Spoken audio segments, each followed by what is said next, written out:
అనకాపల్లి జిల్లాలో భారీ పేలుడు సంభవించింది. పేలుడు దాటికి ఇద్దరు మృతి చెందగా పలువురికి తీవ్ర గాయాలయ్యాయి. ఎసెన్షియా కెమికల్ ఫ్యాక్టరీలో రియాక్టర్ పేలడంతో మంటలు పెద్ద ఎత్తున ఎగిసిపడుతున్నాయి. ఫైర్ సిబ్బంది అక్కడికి చేరుకుని మంటలను అదుపు చేసే ప్రయత్నం చేస్తున్నారు.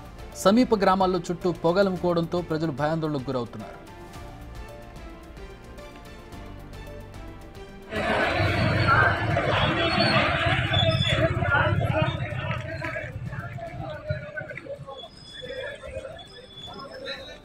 ఎసెన్షియా కెమికల్ ఫ్యాక్టరీ ప్రమాదంపై స్పందించారు హోంమంత్రి అనిత.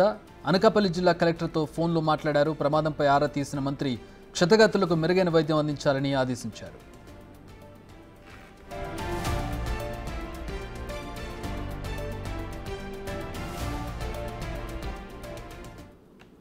దీనికి సంబంధించి మరిన్ని వివరాలు అందించడానికి మా ప్రతినిధి రాజు జాయిన్ అవుతూ ఉన్నారు. రాజు, క్షతగాత్రులకు సంబంధించిన వివరాలు ఏంటి, అంటే ఎట్లా ఉంది వాళ్ళ పరిస్థితి, అలాగే ప్రమాదానికి గల కారణాలు, కంపెనీకి సంబంధించిన వివరాలు ఏంటి?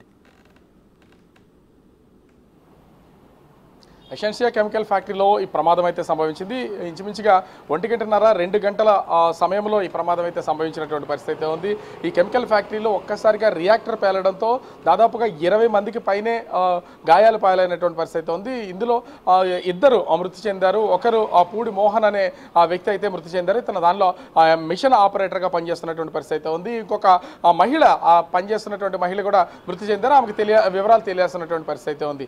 కెమికల్ ఫ్యాక్టరీలో ఈ రియాక్టర్ పేలినటువంటి సమయంలో అది లంచ్ అవర్ కావడంతో లోపల పనిచేస్తున్నటువంటి వర్కర్స్ అందరూ కూడా ఆ పేలిన ప్లేస్ నుంచి కొంచెం ముందుకు వచ్చి వాళ్ళందరూ కూడా భోజనం చేస్తున్నటువంటి సమయం అయితే అది. ఆ భోజనానికి అక్కడి నుంచి పక్కకి రాగడం, ఆ సమయంలోనే ఈ రియాక్టర్ పేలినటువంటి నేపథ్యంలో ఒక పెను ప్రమాదం తప్పిందని చెప్పొచ్చు.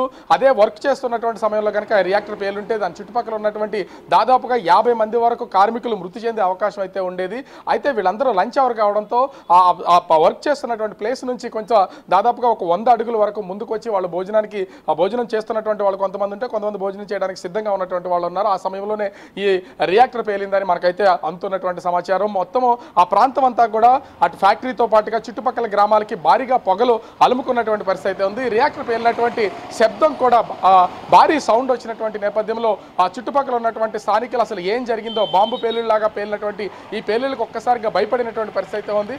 వాళ్ళందరూ కూడా ఈ ఫ్యాక్టరీ దగ్గరికి చేరుకునే ప్రయత్నం అయితే చేశారు. అయితే అక్కడ ఉన్నటువంటి సెక్యూరిటీ సిబ్బంది ఎవరు, ఎందుకంటే పేరినటువంటి రియాక్టర్లో కొన్ని కెమికల్స్ ఉండే అవకాశం ఉంటుంది, అవన్నీ కూడా గాల్లో స్ప్రెడ్ అవుతాయి. దీనివల్ల ప్రమాదం ఉండే అవకాశం ఉంది. మాస్క్ పెట్టుకుంటేనే ఆ చుట్టుపక్కలకు ఉండే అవకాశం అయితే ఉంది. దీన్ని గుర్తించినటువంటి అక్కడ సిబ్బంది ముందు గ్రామస్తులను ఎవరిని రాకుండా పంపించేసినటువంటి పరిస్థితి ఉంది. లోపలికి దాదాపుగా ఇప్పటికైతే అటు ఎన్టీఆర్ ఆసుపత్రి, అనకాపల్లిలో ఉన్నటువంటి ఎన్టీఆర్ ఆసుపత్రి, అచ్యుతాపురం హాస్పిటల్, అదేవిధంగా ఉషా ప్రైమ్ హాస్పిటల్ అనకాపల్లి, ఈ 3 హాస్పిటల్లో క్షతగాత్రులు అయితే చికిత్స అందిస్తున్నటువంటి పరిస్థితి ఉంది. దాదాపుగా 10 మందిని అచ్యుతాపురం ఆసుపత్రిలో అక్కడ ఉన్నటువంటి లోకల్ హాస్పిటల్లో చికిత్స అందిస్తున్నారు. మిగిలినటువంటి వాళ్ళని బాగా సీరియస్గా ఉన్నటువంటి వాళ్ళని ప్రస్తుతం ఉషా ప్రైవేట్ హాస్పిటల్ అయితే మెరుగైన చికిత్స అందిస్తున్నటువంటి పరిస్థితి ఉంది.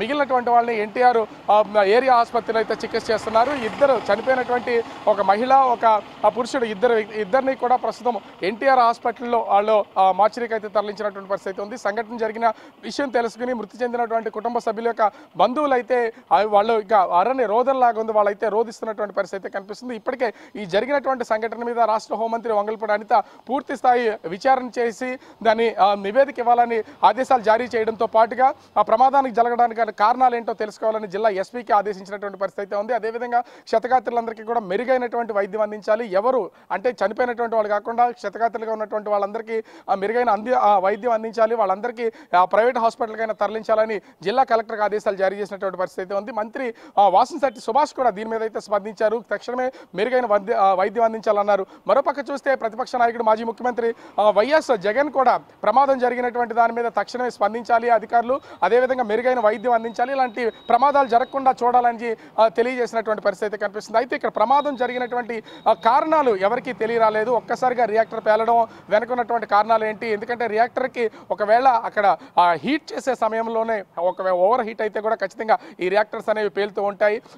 ఈ లంచ్ విరామ సమయంలో అట్లాంటిది ఏమన్నా జరిగిందా అనేది దీనికి సంబంధించి పరిశీలించాల్సినటువంటి అవకాశం అయితే ఉంది. కానీ ప్రమాదం జరిగిన తర్వాత దాదాపుగా 20 మందికి పైనే క్షతగాత్రులుగా ఉన్నటువంటి నేపథ్యంలో అందరినైతే వివిధ హాస్పిటల్కి తరలించి చికిత్స అందిస్తున్నారు. ఇద్దరికి మాత్రము ప్రస్తుతం మృతి చెందినటువంటి నేపథ్యంలో వాళ్ళ వివరాలు కూడా పూర్తి స్థాయిలో సేకరించినటువంటి పరిస్థితి ఉంది. మనం విజువల్లో కూడా చూడొచ్చు చక్రి, ఎక్కడికక్కడ ఆ క్షతగాత్రులు వాళ్ళందరూ కూడా హాస్పిటల్కి వెళ్ళడానికి ఎవరు సహాయం చేసినా చేయకపోయినా కూడా ఆ సంఘటన స్థలం నుంచి ఒక్కొక్కరిగా నడుచుకుంటూ ఒళ్ళంతా కూడా బట్టలన్నీ కూడా చిరిగిపోయిన ఆ పేలుడికి ఒక్కసారిగా ఆ రక్తం చిందిస్తున్నటువంటి ఆ శరీరంతో వాళ్ళంతా కూడా నడుచుకుంటూ ఒకరికి తలకి దెబ్బ తగిలితే కొంతమందికి చేతులకి కాళ్ళకి పొట్టకి అంటే అన్ని చోట్ల శరీర భాగాలన్నింటిలో కూడా గాయాలైనటువంటి పరిస్థితి ఉంది.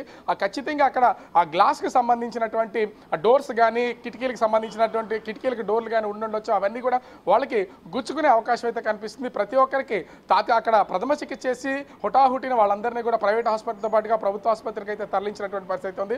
మరోపక్క పరిశ్రమలకు సంబంధించినటువంటి పరిశ్రమ అధికారులు అయితే ఇప్పుడు ప్రస్తుతం అక్కడికి